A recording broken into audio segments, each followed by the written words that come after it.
Get started. Hello. So I'm Jim Thomas. I know a lot of you, and I'm one of the founders of Envision Taneytown, along with Christine Chiosi and Tara Stanzik. And we've been sponsoring these talks on the second Thursday of the month for, I guess, about a little over a year. I wanted to thank the church for co-sponsoring this and letting us use the space, and also for Carroll Media for live streaming this and making it accessible to a lot more folks. So it's good. So for those of you that don't know, Envision Taneytown is just a volunteer group. And we're just looking at really simple ways to try and build community relationships around the town. Obviously, this learning series has been part of that, and we've sponsored things from bicycle repair to winter gardening in terms of preparing for the spring.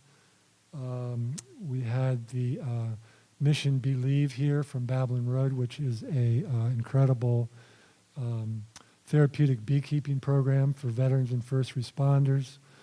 What else have we done here?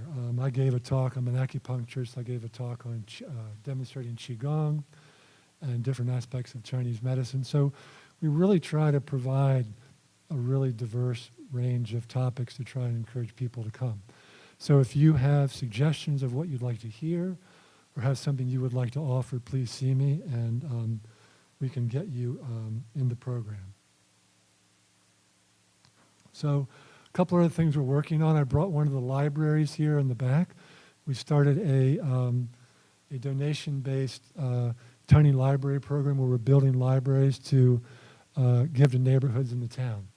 So that one is available. So if you live in Taneytown and want one in front of your house or in your neighborhood, please see me. In March, we'll probably have another 4 or 5 coming. So again, just speak to me if you're interested, and we can get one located for you. And one will be set up in Memorial Park once the ground thaws a little bit. We can get a post in the ground. The other thing we have going on, we have a sort of flower leasing program for businesses in town. And what that means is we're working with Cedar Ridge Farm, and every spring, if you're a business in town and you want flowers in front of your business, use donation-based. Cedar Ridge will bring planters there, and then the fall we'll pick them up like empty milk cartons and take them back, and then they'll be ready for the next spring. So you can also see me about that if you know of anybody in town that wants to participate. 2 other things that are pretty exciting. We have an application pending with the State Highway Administration to create some really beautiful vinyl artwork on the traffic control boxes in town. And we're just going to start with one as a sample project right at the corner at 1 Frederick. And we'll see how that goes. And then if that goes well, we'll be spreading that program throughout the town. The second thing that we're doing, we have a pending grant for the Carroll Arts Council to provide music all summer for 3 months at the Taneytown Farmers Market every Saturday. So that grant has been is pending, and Stephanie Stevenson has been great to help put that together. So there are a couple of things we have going on. And as I said, if you have ideas about programming or looking around the town, things that you have seen that you think you can beautify or need attention or want to volunteer, please get a hold of me. We have plenty of things to do, and we're always looking for new ideas and people to participate. Next month, we're having Alex Reiser here from Acknowledge Farms in Knoxville, Maryland. He's going to speak on regenerative agriculture. So that'll be the second Thursday in March. In April, our intention is to sponsor our second candidates forum for the candidates for the empty council seats. So that'll be hopefully the second week in April. Okay. So now about this evening, I just want to welcome Mayor Chris Miller. And when I contacted him, he was really excited to speak tonight. And I thought that, you know, it's nice. I mean, council meeting is one thing in some of the meetings, and they're more kind of a formal setting. So I thought giving him a chance to really speak more informally have a chance for you all to answer questions would be a good thing. So we're going to have questions at the end. And the only thing I'm going to ask about that is, and I'll sort of moderate that, this is really not a time to ask about your personal things, whether your trash is being picked up or your water bill's high. Now, those can certainly be themes, right, about how come, what's being done about the water. But so just if you have a question, just try to keep focused on more of the bigger vision for the town so you can hear Chris's perspective about these kind of larger issues. So I think that's about it. I'll be available afterwards if you have questions, and I'll just welcome Chris. So it's all yours, Chris.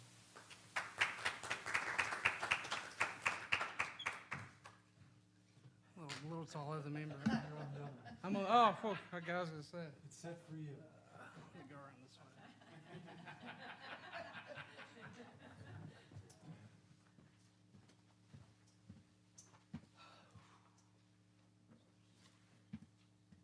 Okay, before I start, I gotta let you guys know in advance. I'm not the best public speaker. Before becoming mayor, I pretty much did zero public speaking. So still learning it, still getting the ropes of it. So bear with me with any hiccups or anything like that. I just try to keep this state of the municipality as neutral as I could. You know, I know my wife, my friends reviewed it too. Again, make sure that it was as neutral as I could get it. But there are some pressing issues and there are some big things coming up, you know, particularly the council election and stuff like that. So without further ado, I'll go ahead and start.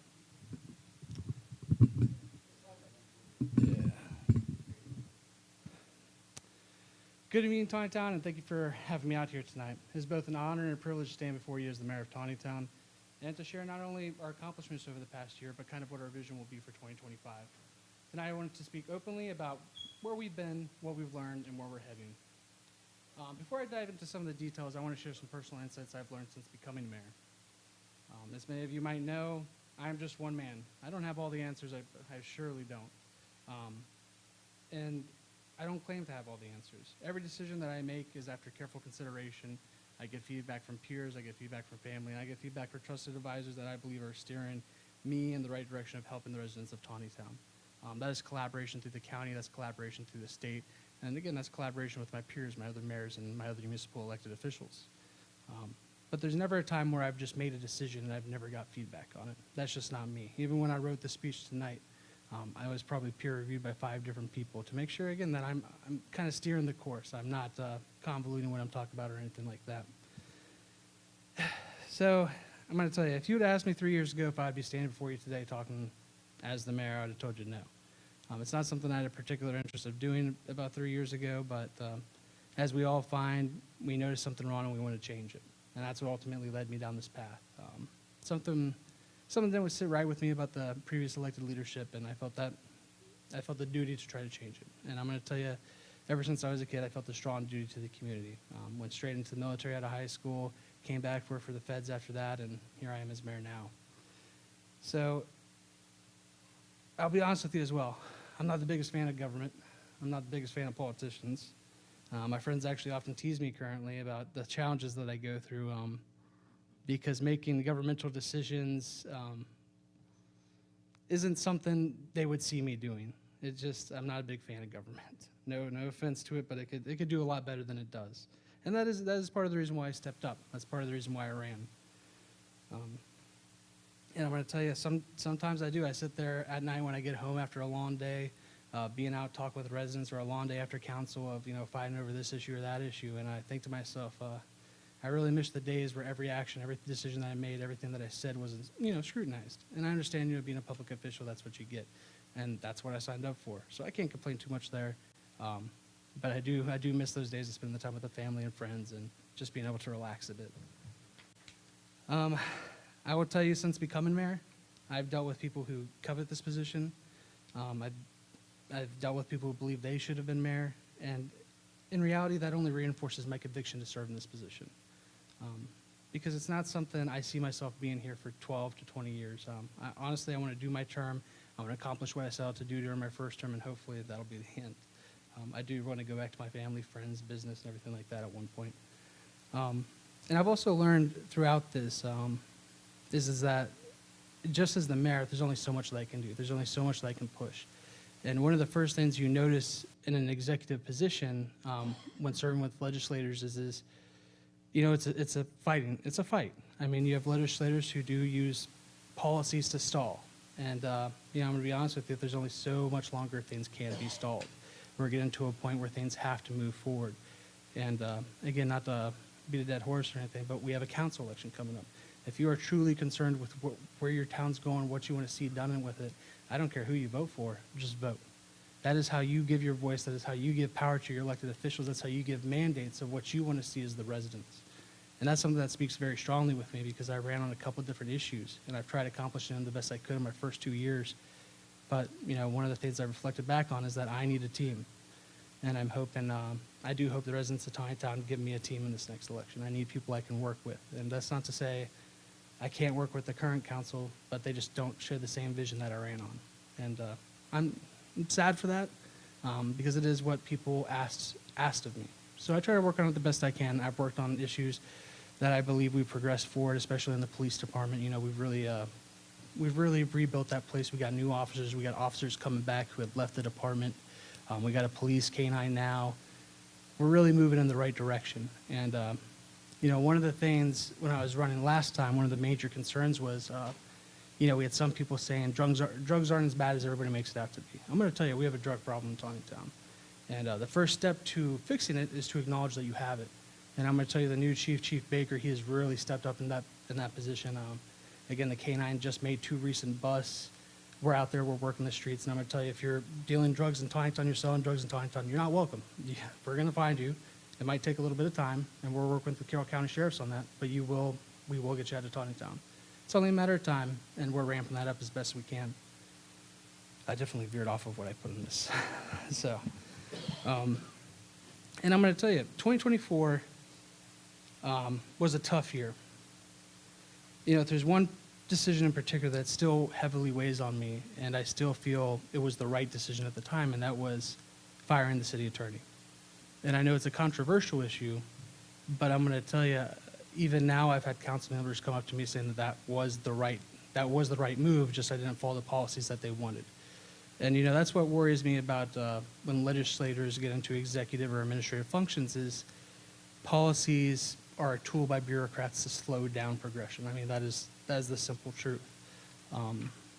And again, it still weighs heavily on me because I have a town that's divided. I have a town that feels that they can't trust not even a town, just my city officials, my city staff feel that they can't trust to get legal advice. And that's definitely hampered things over the past year. It's definitely caused a lot of conflicts, and it's another thing that I'm hoping to see resolved in 2025. Again, it's one of the biggest decisions and things that council overturned in 2024, and it does weigh heavily on me because we could be doing a lot better than we're doing. But I will say, you know, after talking with my staff, after talking with members of the city, after talking with residents, there's a brighter side coming up. We have an election, and that's where residents really set that mandate.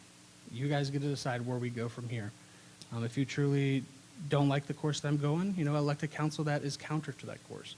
If you like the course I'm going, hopefully you guys give me allies to work with to accomplish things. But really, the power is in y'all's hands of where you want to see your town go. And I hope you truly know that it isn't about me, it isn't about what I want to do, it isn't about what any of council wants to do, it's about what you guys want to see out of your town. So I do truly hope that everybody listening tonight, everybody here tonight really takes that opportunity in May to go out and vote. And again, you don't have to vote in support of me, you don't have to vote if you don't like me, you can vote however you want. That is the freedom we're given as Americans, and I hope everybody truly embraces that.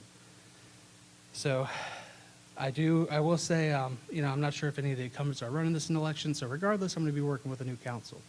And I look forward to working with a new council. I hope we're going to be able to get a lot of the things that I'm aiming to achieve achieved, and a lot of the things that they're aiming to achieve achieved.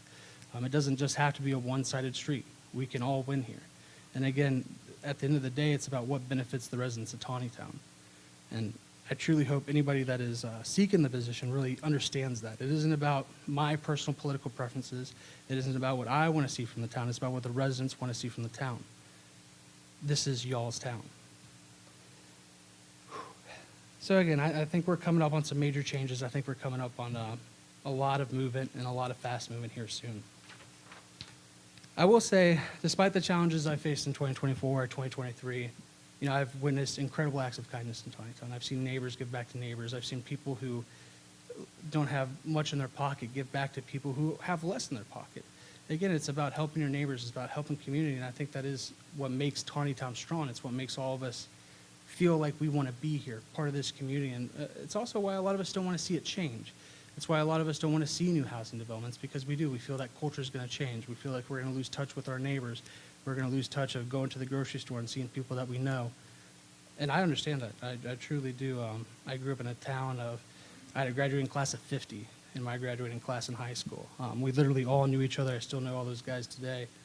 There wasn't anything that happened in that town that everybody else didn't know about. Granted, it was a back road in Texas, so I guess that's why they call them. Every once in a while, I get the hillbilly remark, so I guess that's why they make it. But I will say, regardless of whether you agree with every decision that I make, I have your back. That, you don't. I know there's people out there who criticize me, criticize what I've done, criticize the actions, but I want you to know that I still have your back. If you need something in this town, you need help, you need advocacy, I'm still here to advocate on your behalf. That's never changed and it never will change. Some of my greatest friends used to be some of my, not enemies, but people that just didn't like me. I just truly want to emphasize that. I have your back no matter what. As your mayor, if there's something you need advocacy on, never hesitate to reach out, because I'm never going to tell you no. I'm never going to tell you that, that's not happening. My only ask is, make sure it's something that's in the best interest of all residents of Taneytown. And again, I want to see everyone here succeed at your home and your businesses and every part of your life, and I'm here to help make that happen in any way possible. So next, we're going to start into the accomplishments of 2024. I'm going to be going over some of the bullet points provided to me by staff and some of the things that we accomplished over the year. Up first, I'm going to go over some of the administrative improvements. In the clerk's office, we refined, and this, I'm going to be honest with you, this is where it's probably going to get a little boring. You're going to hear me talking about a lot of numbers and stuff like that, so bear with me as I go through it. In our clerk's office, we refined its procedures for handling public information acts. Before, it was kind of a loose cannon on when PIA requests came in. It wasn't streamlined. I think we've really got it knocked out. We got training accomplished, and I think our clerk is handling it the best way that she can. We get a lot of PIA requests, believe it or not, a lot of people seeking information, and sometimes it's just to test our PIA policy. And we've really refined that. She's gone through training. We've streamlined how that goes through, what channels it goes through, who gets it first, who approves it, and whatnot. Believe it or not, that wasn't something that we had before. So we made an improvement there. Sorry, I'm going to take a sip of water here.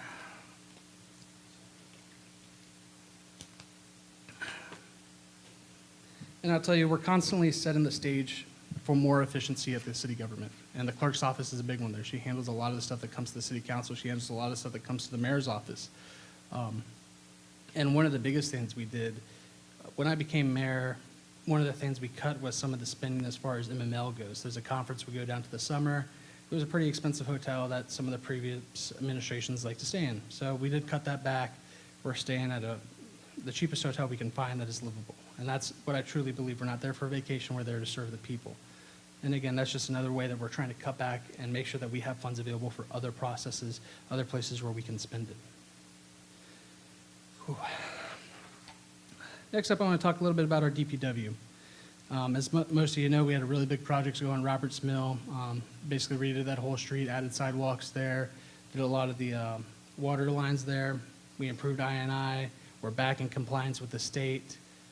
We were able to reduce a lawsuit that the state had levied against us for not being in compliance from $70,000 to $40,000, and I was there to help negotiate that. So that was an interesting point, but we were able to bring it down from 70 to 40. I know it doesn't sound like much, but it's $30,000 of savings for the residents. Other than that, we've increased our capacity at our treatment plants, and we've also lowered the cost there. We have a state-of-the-art belt filter press that was installed at our wastewater treatment plant. By removing more water from processed biosolids, we are saving on disposal costs while protecting the environment. And I'm going to tell you, as everybody always says, their water bills are too high. We're looking at whatever ways we can bring down those water costs. I'm going to be honest with you. I'm an optimist, but I don't think we're going to see water bills come down. Everybody's seeing inflation across the country, and even we see that at the city. Costs are not going down to treat water. It's just not happening. And I know we have some outrageous bills out there, and we're working as best we can to provide relief on that. We worked on funds. One of the big things I'm trying to work on in 2025 is kind of a fund to help some of the nonprofits who serve our residents here, because they do need help. The city government can't provide all the resources. It can't help everyone. We're not equipped for that. We're not equipped to go to you individually and help you like that. But nonprofits are. And I'm going to tell you, nonprofits do a tremendous job here in the city of Taneytown. Without them, 150 people twice a week would go without food. We have multiple food pantries. I know there's a food pantry here. This is crucial to making sure residents who are in the lower income ranges are actually surviving through all of this. It is a tough time for everybody, regardless of your income level. And, we got to work with nonprofits on that. I know it doesn't relate to DPW. Again, sorry for going a little off script. But all these cost savings go into ways that we can help give back to the community. And part of that is making sure that we are supporting our nonprofits, finding ways that we can give back to them so that they can give back to our community. And that's not to just hand out funds indiscriminately or without a process or anything like that. They do vet some of the people who come in. They vet some of the people for the water relief and stuff like that. And a lot of people need it. A lot of people use it. We had the highest water shutoffs we've ever had in the city last month. And that is a process that I despise. I despise having to even be a part of shutting people's water off. But, we have a system we have to pay for as well. But I'm going to tell you, when somebody calls and they need help, we work with them the best that we can. Sorry. And then, this got harder. But again, we work with them the best that we can. We work with our nonprofits. We can do a lot better in that regard. And if some of you are familiar, when we get a new economic development director, I really hope that person takes that role and uses it to engage those nonprofits, because economic development isn't just about bringing businesses in. It isn't just about focusing on Main Street. It's about that collaboration to make sure we're bringing everybody up, especially here in Taneytown. Again, those nonprofits need that help. And I hope whoever assumes that role really dives into that, because it's something that has been lacking here for a couple of years. And that is a slight change from previous economic development roles and initiatives and stuff like that, is that we are looking to work with nonprofits better. Back to DPW. For the first time in over 20 years, both of our water storage tanks were thoroughly cleaned, repainted, and fitted with new pressure gauges. The upgrades are going to help us to better manage water pressure throughout our distribution center, and I'm sure some of you guys have seen some of the work they've done on some of the towers around here. That work is needed. It's expensive, but it does help make those water towers last throughout the years. Those paint jobs are required. We also initiated upgrades to the control system for our wells, sewer pumping stations, and that will allow us to remote monitor those, and processes will be completed citywide over the next 5 years. Parks and Recreation. I'm sure there's nobody in this room that could debate that. Our Parks and Rec Department does a tremendous job. Best in the county by far. We had Bollinger Park open this year. That was big. The residents are loving it. I'm loving it. I'm going to be honest with you, when it was first getting announced and worked on, I wasn't the biggest supporter. I'll be honest with everybody here, I'm not the biggest nature advocate. But I will say Bollinger Park has served our residents well. And I'm glad our Parks and Rec Department pursued that and got it done. I'll give credit where credit's due. That was started by the previous administration, and I'll say that was a project that I'm glad to see get done. That project, however, was funded with $470,000 of grant money. That's a lot of money for our Parks and Rec Director to go out there and get grants to provide a service here in Taneytown to our residents. And I'll tell you, it's given Taneytown a great new green space for families. I'm sure most people have been up there at this point. It's a great walking trail. It's beautiful. A lot of good stuff out there. I bring my girls up there every once in a while, and they go. They really shouldn't be touching the rocks out there, but they pick rocks, and they have like a rock economy. They trade rocks. It's a whole thing. But other than that, we have the athletic fields at THS Park, Memorial Park, and Roberts Mill have now all been upgraded with energy-efficient LED lighting, and that was an essential infrastructure upgrade. It was getting hard to see out there for the people who were playing their sports out there. We also have additional Parks and Rec fields coming with the Memorial Park expansion. I'm sure people have heard of that. It's going to be a big expansion, and I do know that our Parks and Rec Department has worked diligently on seeing that completed. We replaced the tot lot playground at Memorial Park, upgraded park pavilions, improved sidewalks and walkways, and installed the various amenities that have made our park safer and more inviting. In 2024, our parks hosted 21 community events, 4 recreational programs, 4 contests, and 7 special events that brought neighbors together and fostered a strong sense of community. And I'm sure if anybody's been out there for the Easter egg hunt, the candy cane hunt, or anything like that, this is something desperately needed for our youth as well. It allows them to interact with each other. Sometimes they jump the gun a little, and sometimes they're a little selfish with how many eggs and candy canes they take, but it's to be expected. They're kids. But it's always a pleasure seeing them get out there and enjoy that. Sorry, gonna grab some water here.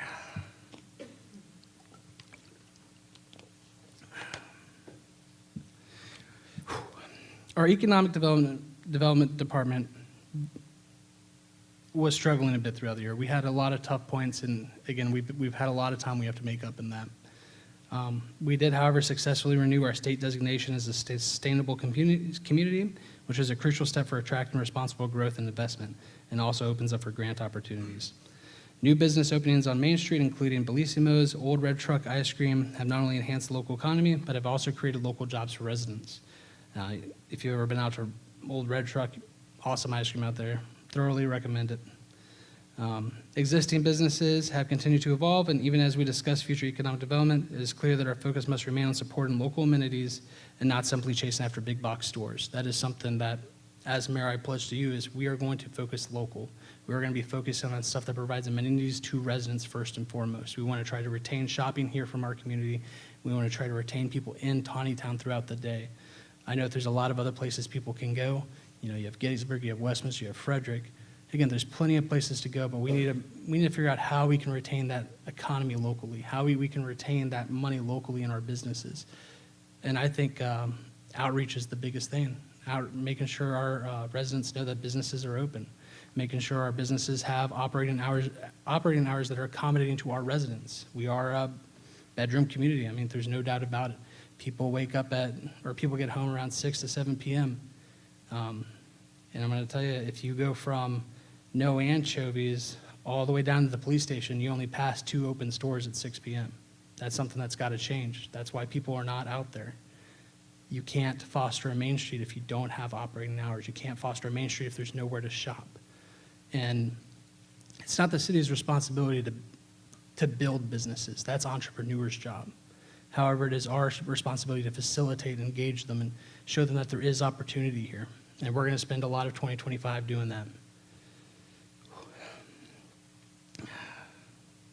Existing local businesses have continued to evolve, and it is clear that our focus must remain, again, on supporting local. And if you look at down at Avapco, they're doing a massive expansion down there, hundreds of jobs. All of our industry is expanding right now. And there is one subject that somebody asked me to talk about on the phone today, and I want to make sure I touch on it before I forget it, and that is the Curaleaf expansion. If you're not familiar with it, the Curaleaf expansion, they grow, the pot plant, essentially. That's not to speak out against them or say anything bad against them, but when we were originally talking, one of the original presentations that I remember was that we were talking an indoor facility. We were talking indoor greenhouses. I simply can't support plantation level growing. I'm not sure if you've been down to our parks, but the smell it's potent for sure. And I don't think plantation level growing is going to help with that. That's for sure. However, I will say, that is, if they meet their regulations and rules that have been set forth by council and legislators, there's really only so much I can do or anybody else can do to stop them, because that is business. They are allowed to open. They are allowed to expand if they meet those regulations.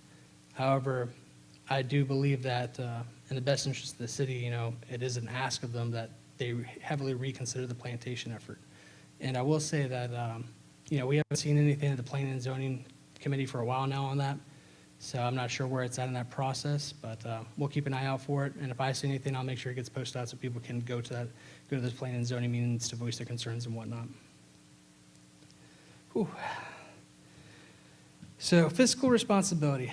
In our finance department, we reported $2.4 million in ARPA expenditures and carefully tracked over $6 million in capital projects in the year of 2024 alone.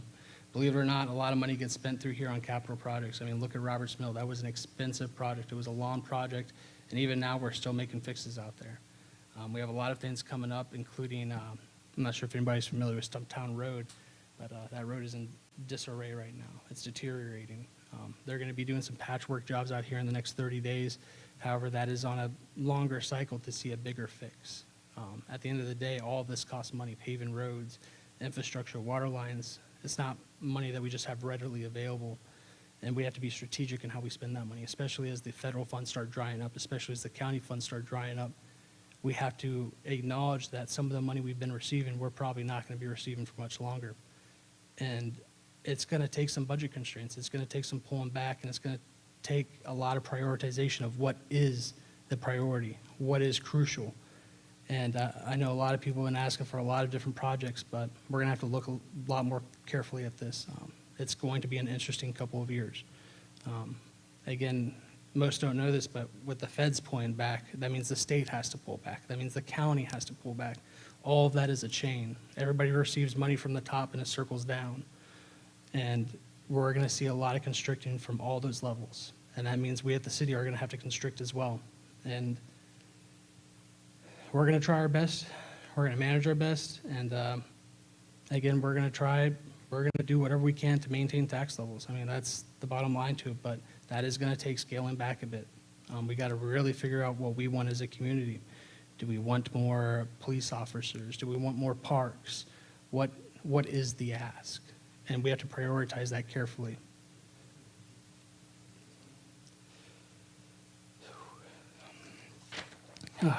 Sorry. Again, like I said, not the best public speaker.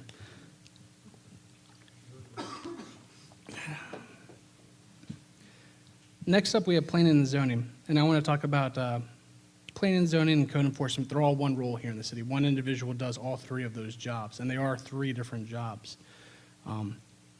I'll tell you, throughout the week, I get 5 to 6 different complaints on code enforcement. And it's going to sound weird, but my ask is for neighbors to work with neighbors. You know, you don't have to come to the city for us to try to enforce everything on your neighbors. You wouldn't want that done to you. Again, there's no reason neighbors can't talk to each other, and I think we've lost that a bit as a society. And that is my ask to residents is, please, just work with your neighbors. We've seen most of these conflicts resolved by just simple communication with each other.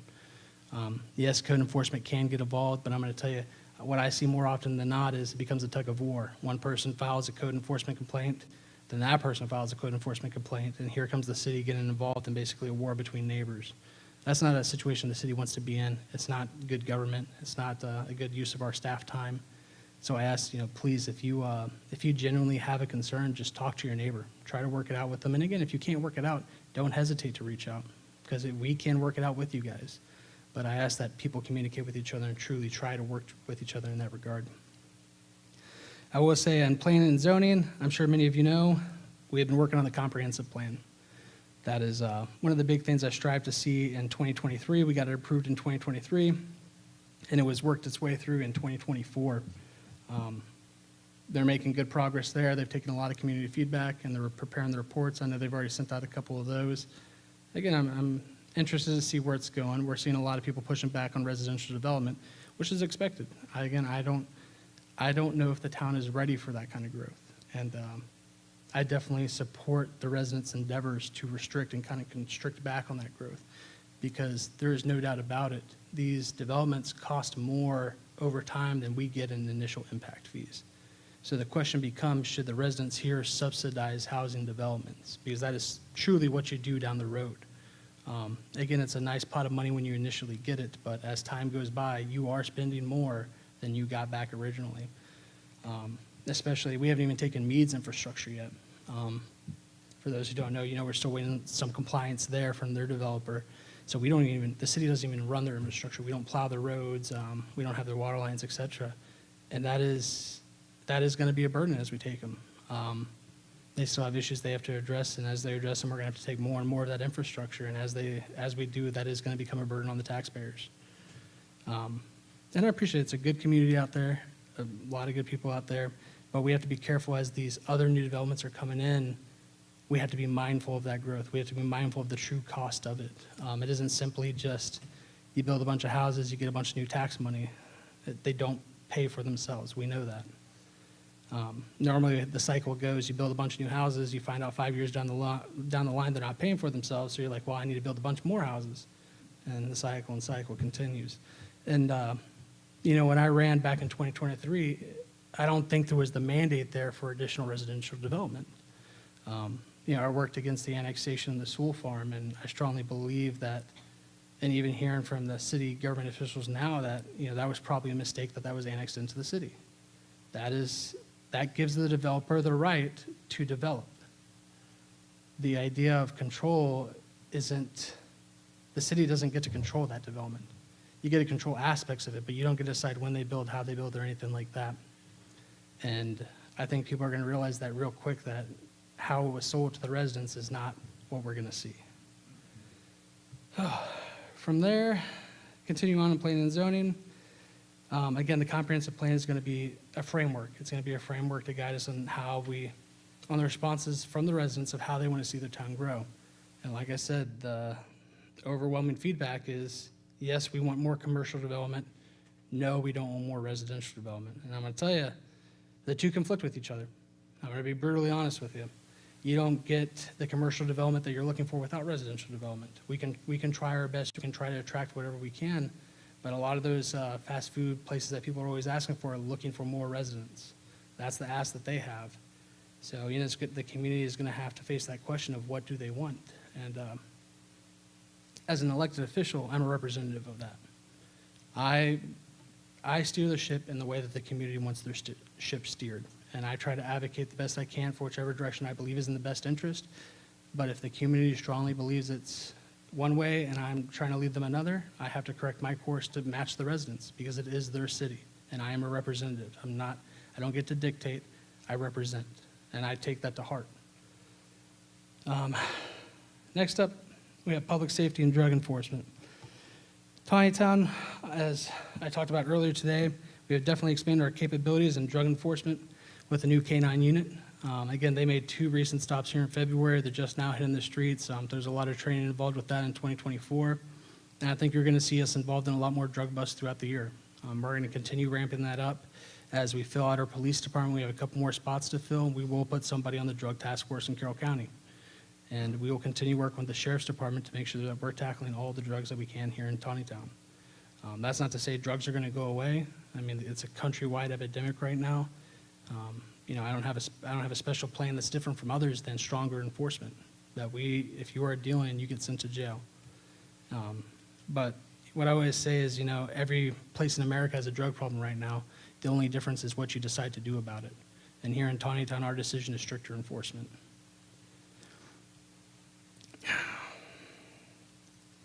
Whew. We also have the introduction of the PACE scheduler and safe tracker system, which is streamlined police operation, improved evidence management. We've added additional cameras to the evidence room and to the armory, and some additional cameras at the police station on some crucial areas. We have an LPR now, license plate reader equipped on one of the vehicles. That allows us to know who's coming and going and allows for greater detection of people who might be running from Baltimore up this way. And we have caught people doing that. Again, one of the biggest advocacies I had during my campaign, especially through 2023, 2024, and continuing to 2025, is support for our police department. That's not going anywhere.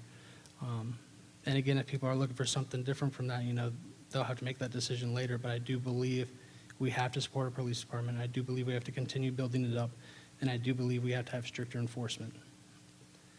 And I do believe that is the ask that I've received from the residents. I haven't seen much to the contrary currently.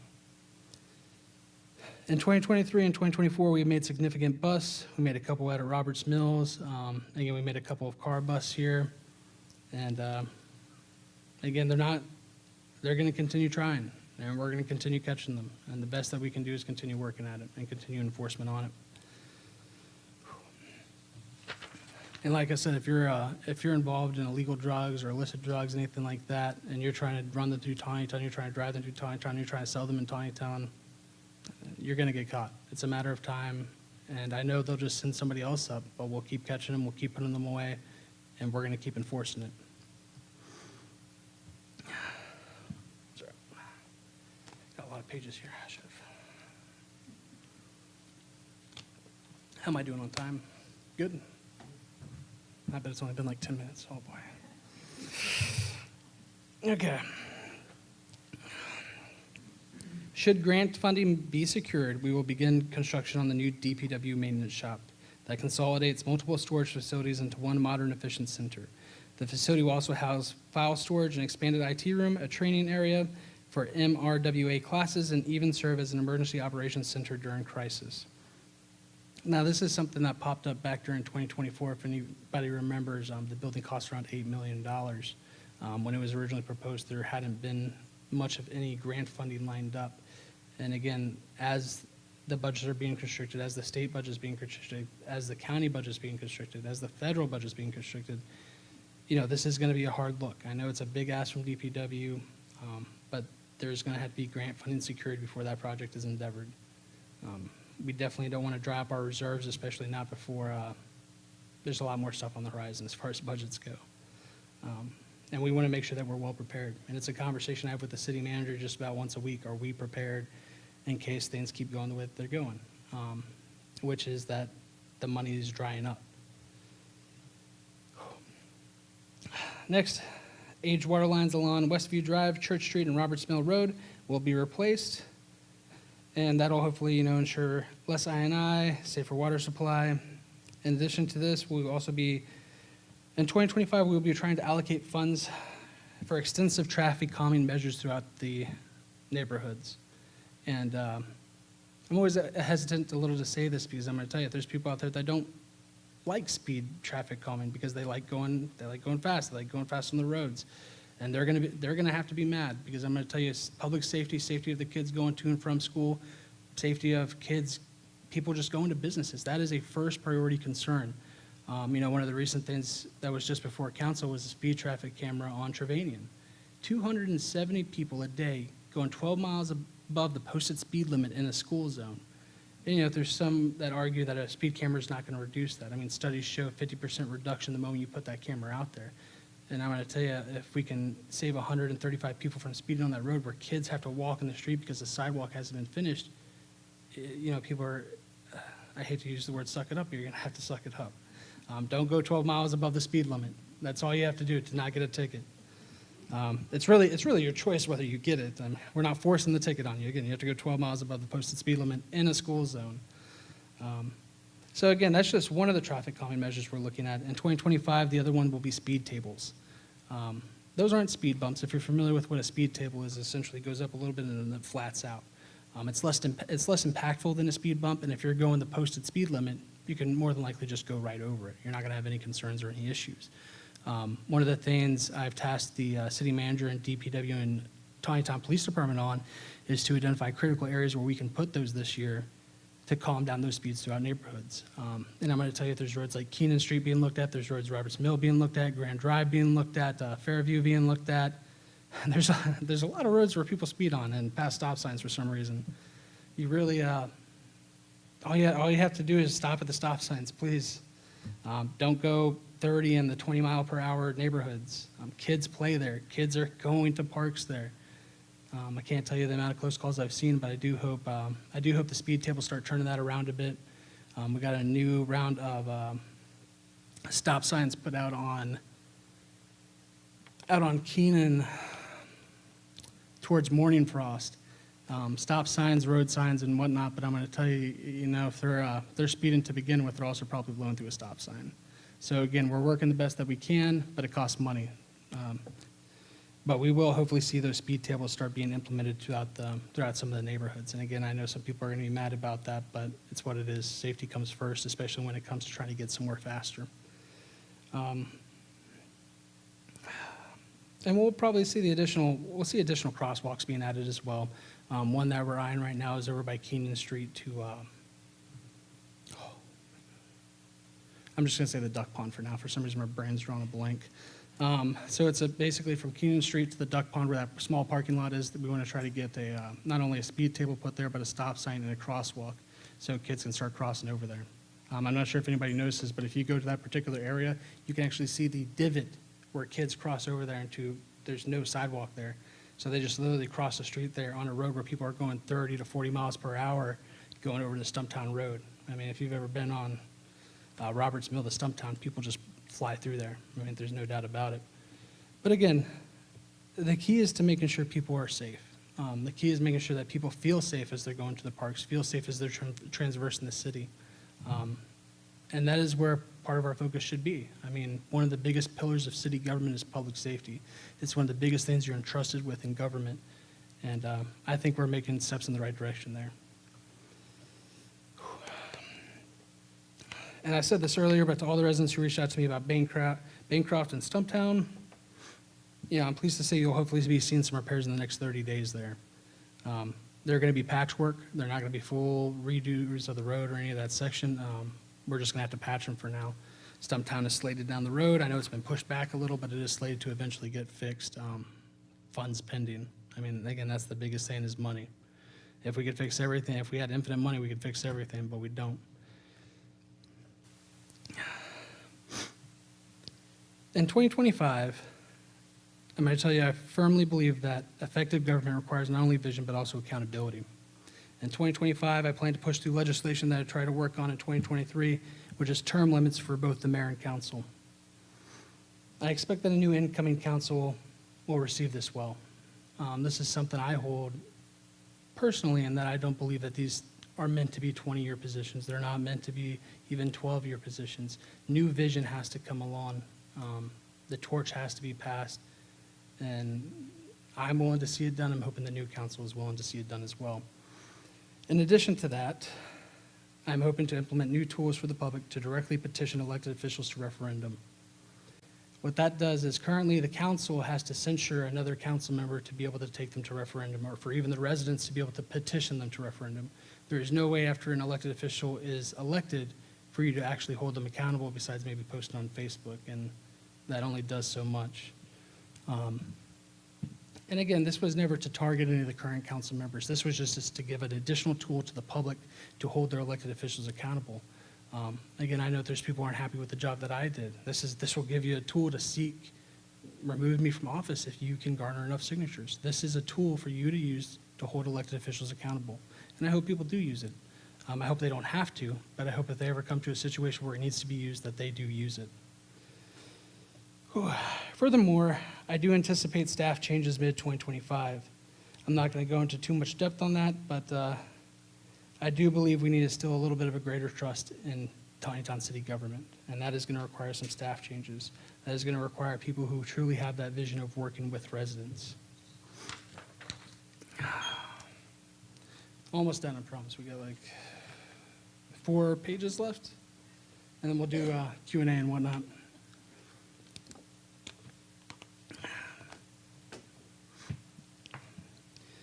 While we search for a new economic development director, let me be clear. Whichever candidate is appointed will serve the entirety of Taneytown. The discussion for the past couple months have been a singular focus of Main Street.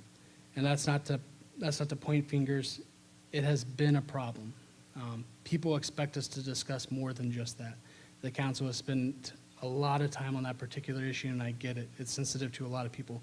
3 of our council members live on Main Street. So I understand that deeply. But we have to be focusing on the bigger picture. People expect more. They don't expect for us to just keep focusing on that Main Street objective. And that's not to say we're going to give up on Main Street. We're going to keep working on it, but it's not going to be the topic of every conversation of council. That's just not going to happen. And I'm going to tell you, every council meeting since, I think, March of 2024 has had Main Street in the discussion. That's for one.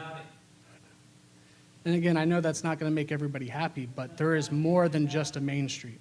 There is more than just. And again, I talked earlier about some of the problems that Main Street faces. Again, the biggest one being hours, being stores open. Stores open with hours that people can traverse. They can come into the store, they can buy products, and they can shop there. If you're walking down that Main Street currently, again, if you went down there right now, I think there's, I don't know what time it is. I assume it's maybe 8:30-ish. Everything's closed. Again, there's I know two shops off the top of my head that are open right now. Sorry. But that's the problem. Our people get home at 6 p.m., 7 p.m. How do you expect a thriving Main Street if you can't have hours open at that time? And that's not to tell businesses how to do their business. I'm not here to do that.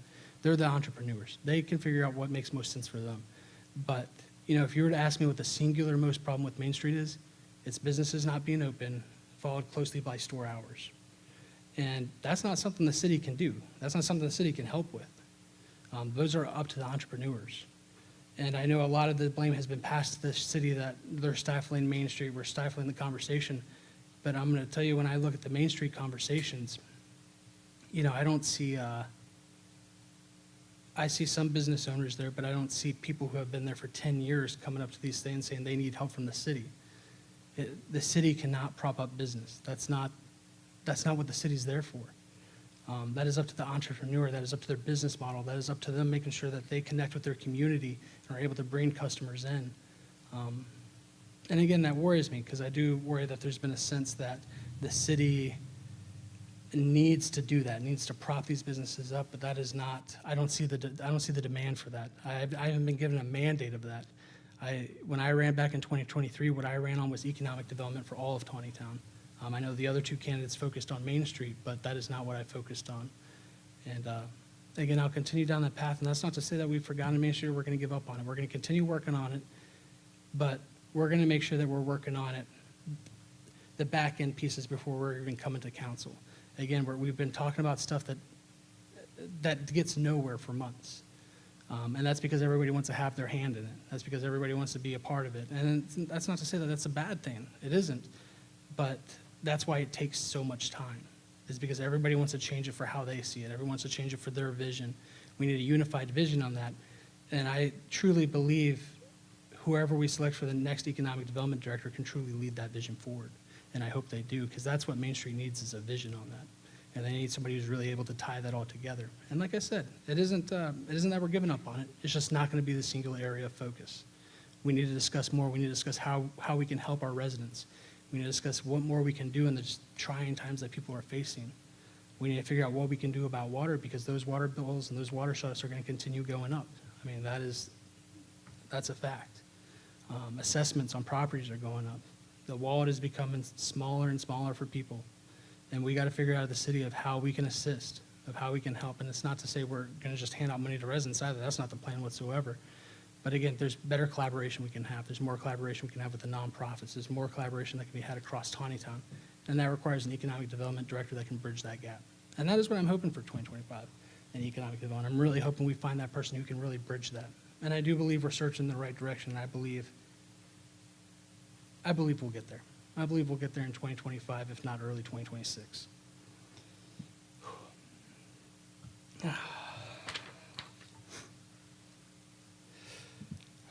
Sorry, take one more sip here. This is going to be, I don't think a long one, but I know it's one to many people's hearts, and I know I've talked about it already. Managing development responsibility. Many of you know that we have developments in the pipeline. We have Sewell's Farm, we have Mountain Brook, we have Garnet Ridge, among others. Just off the top of my head, you're looking at 850 houses right around there. That's a lot of houses.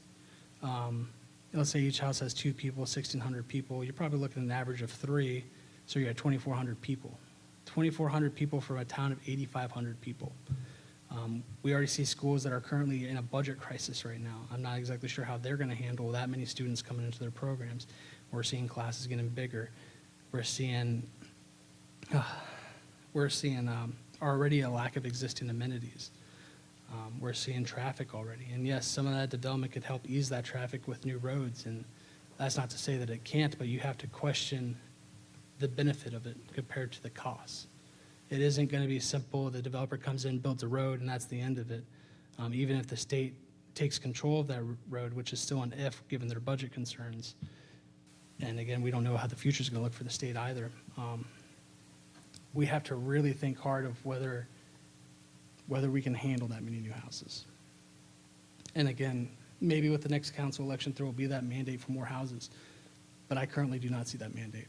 And I have to represent my residents, and that representation is slower residential growth. That is the ask, and that is what I'm going to deliver on, and that's what I'm going to continue to deliver on in 2025. And I do hope the new council will work with me on that. But again, if they're given a different mandate, if there are people who run on residential development, if there are people who run on, again, making sure all this development happens, then that is the vision, that's the mandate that they've been given. I will respect that. There's no doubt about that. It is the residents who are in control of their city. And it isn't for anybody's personal profit, anybody's personal reason to decide whether developments are built. We don't answer to developers. The residents aren't going to get pushed around by developers. If we're not ready for development, we're not going to have development. That's the bottom line to it. And we do have methods and tools that we can use to restrict that. And that's not to say we're preventing them from their business explorations. That's just saying our town is not ready for it. And if they can meet the certain criteria to show that we are ready for it, for sure, they can go ahead with their developments. But there will be criteria on it. There will be restrictions on it. And they will have to meet them before they start building. And like I said, new developments do bring impact fees. They bring new things we can build. We can build new parks with those impact fees. We can do a wide variety of things with those impact fees. But impact fees dry up. We're not always going to have that. Yes, we're going to have income-based tax. That's going to help. That's going to help the city's revenue, but that's not going to offset the cost of those developments once we take those infrastructures. If Sewell's Farm comes back and says that they're going to be an age 55 plus closed community, for sure, because the city doesn't have to assume those infrastructure costs. We don't have to assume that. And that's originally what some of that was sold as. And again, I know they've kind of deviated from that path, but hopefully we can get them back on that path. But it has to make sense for Taneytown. We can't do stuff that makes sense for other people but doesn't make sense for the residents here. That's the bottom line to it. Residents should not have to subsidize the culture and way of their town changing. They shouldn't be subjected to that if that is not their wishes.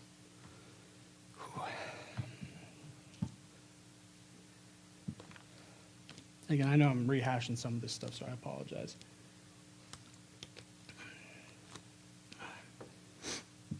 Next up, we have public safety and drug enforcement. And I tell you, calls for service are outpacing the amount of officers that we have. Calls for service are up 34%. Traffic violation citations and arrests are up 55% in 2024. And I'm going to tell you, we have a bigger police force. We have more tools at our disposal, and we're hammering people out there trying to get them in compliance. But that shows what's happening is we are being overwhelmed. And I'm going to tell you, officers are expensive. They're one of the most expensive things in Taneytown is more officers. So that's why we really have to budget what tools we can have that multiplies that force, that multiplies that ability to enforce. It doesn't have to just be officers. There's other tools out there that we can use, and we need to be mindful of that, especially as the budgets are constricted. And again, we're definitely not going to slow down on the police department. We're going to go until that place is staffed fully for what it's allotted right now, which I think is 16 officers. If I remember correctly, we're sitting at 15, 3 of them not patrol. So 3 administrative officers, 12 patrol, which leaves 1 more patrol spot. Actually, we're at 17. I think a new one just came up today. Don't quote me on those numbers, though. That's just off the top of my head. I should have wrote those down. But again, it sounds like a lot, but, divvy that up. You're talking 4 shifts. 4 shifts, 4, 8, 12, 16, and then you're talking time that guys need off. And then you're talking 3 of those not being patrol officers. So you're probably down to 2 officers per shift with 1 working splits. I mean, that's what you're realistically looking at, while you're also spreading the area of coverage all the way from Trevanian to all the way to Meads. That is a long distance to have to cover. And I'm not sure if you guys have seen EMS, the firehouse, and everything like that, but they're responding to a lot of calls. That place is always going, and much respect to you guys on all that. Again, you guys do a lot out there, but my worry is, are we spreading ourselves thin? Are we going to be able to handle all this? And, that is a genuine worry I have every time I think about it is, if we do build all this, if we get all these new residents, we're going to have to man 2 more officers. Where does that money come from? Where does the money come from after the impact fees? Where does that money come from when we have sprawl all the way from down by Evapco all the way up to Meads? That is a large area to cover. The city is sprawling. I mean, there's no doubt about it.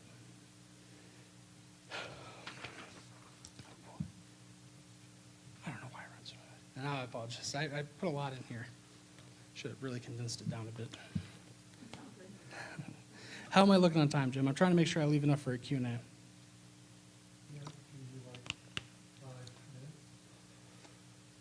Okay, so I'm going to run through some of this really quick. Again, I talked about it earlier, but one of the advocacies I'm going to have for 2025 is the Water Relief Fund. Again, this isn't going to be handing out money. This is going to go to nonprofits and things of those sort to really give those out to people who need it. And again, that's going to take shuffling some money around. One of the things I've considered, and I know other elected officials won't like hearing this, but I've considered doing away with the pay that council and mayor gets. It's not much. It's a volunteer job to begin with. It really, truly is. If you really want these positions, this is a volunteer job. I do believe, it frees up $30,000 that we can put elsewhere. And then next, again, with all these objectives, I can't do it alone. I know many of you have asked, how can you help me? And while I'm not here to tell you who to vote for, I do have one simple request. If you care about the future of Taneytown, vote. If you care about the direction that it goes in, vote. And again, it doesn't have to be the direction that I've sat up here and preached tonight. It really doesn't. It can be whatever direction that you guys want. And again, that's all I ask is get out there and vote, because you decide the future of Taneytown. Everybody in here decides the future of Taneytown. Everybody out there decides the future of Taneytown. Vote and show where you want it to go. And like I said, I'm willing to work with a council that has a different mandate. If they get that electoral mandate, that's fine. I will work with them on that. But currently, as the last major elected official in the executive office here in Taneytown, I have the mandate of the platform that I ran on. I was the only one who ran a contested election. And again, that's where my mandate sits, and I've tried accomplishing that with the current council, but they don't believe in that. And that's fine, they don't have to. That's their prerogative as legislator. But again, that is why I push for people to get out there and vote for the direction that they want to see this town going. When I ran in 2023, I challenged the status quo. I ran against a sitting mayor and a city council person who, in my belief, were focused on a narrow vision and one that didn't put the needs of the residents first. I continue to stand by that today, and I continue to stand by that we need to make sure that we are serving the residents of the Taneytown first and foremost. I answer my phone throughout the day. I answer Facebook messages throughout the day. I believe I've really stepped up in terms of responsiveness, and I do hope the next council members show that same regard. People deserve to be answered. People deserve to have their answers or their questions answered. And, again, no matter who comes in that next council election, I will work with them if they have that mandate. I truly will. In conclusion, it has been a great honor to serve as your mayor for the past year and a half. It feels like a lot longer, I'm going to be honest with you. There are times when I reflect on all the criticism, public scrutiny, and personal sacrifice, and I ask myself, is it worth it? And I'll tell you without hesitation, yes. It is worth it to help the people that I serve, and it is worth it to push for what I believe in and what is in the best interest of the residents of Taneytown. Just the other day, I was speaking with the fourth graders at Taneytown Elementary, and a student asked if I liked being mayor. And I'm going to tell you, that's a bit of a double-edged sword. I certainly like helping people. It's something I've done since before I was mayor, between free gaming, community donations, and community service. It's something I'll certainly do when I'm done being mayor. But I'll tell you, I could certainly do without the drama. I got 5 kids of my own, business, et cetera, et cetera. I certainly don't need more of that in my life.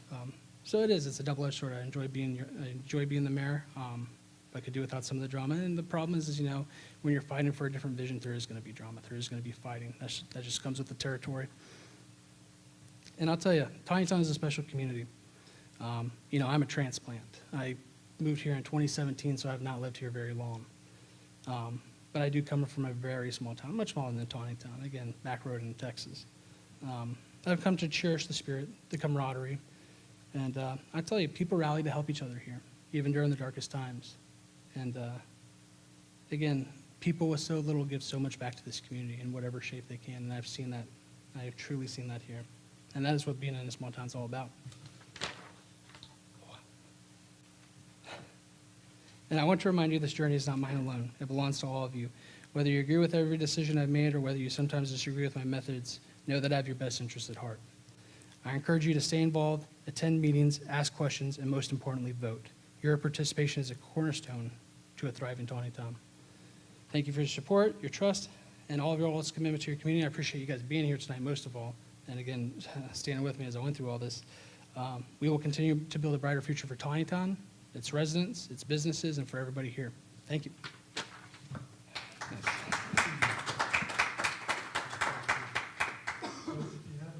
So that people can hear that are watching this live, if you can use a microphone over here, that'll ensure that people that can hear the question. Okay? So anybody have anything they want to ask? The last time I gave the speech, nobody asked a question out of it. Listen, I'm not going to fault you at it, because it actually make my be easier.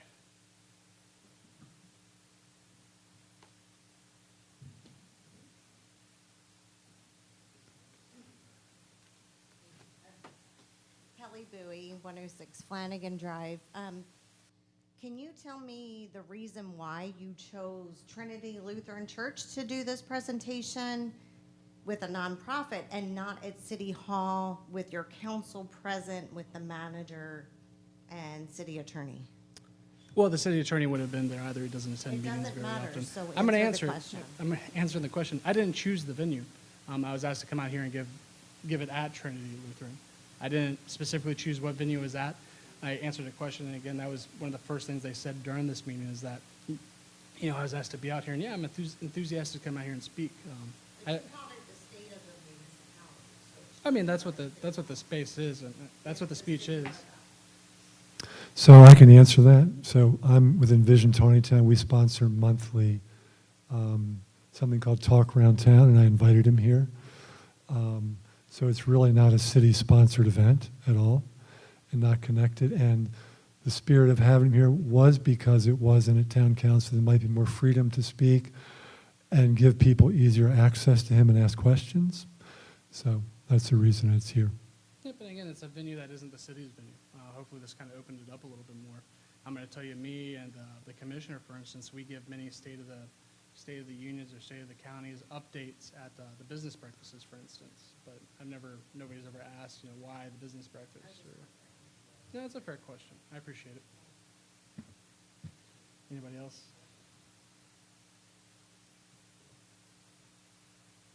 Going once? Okay. Thanks again for everybody coming. And as I said before, if you have ideas for Envision Taneytown, please contact me. And there's a great library over there waiting for a home. So that's available too. So thank you all for coming. Thank you all. Appreciate it.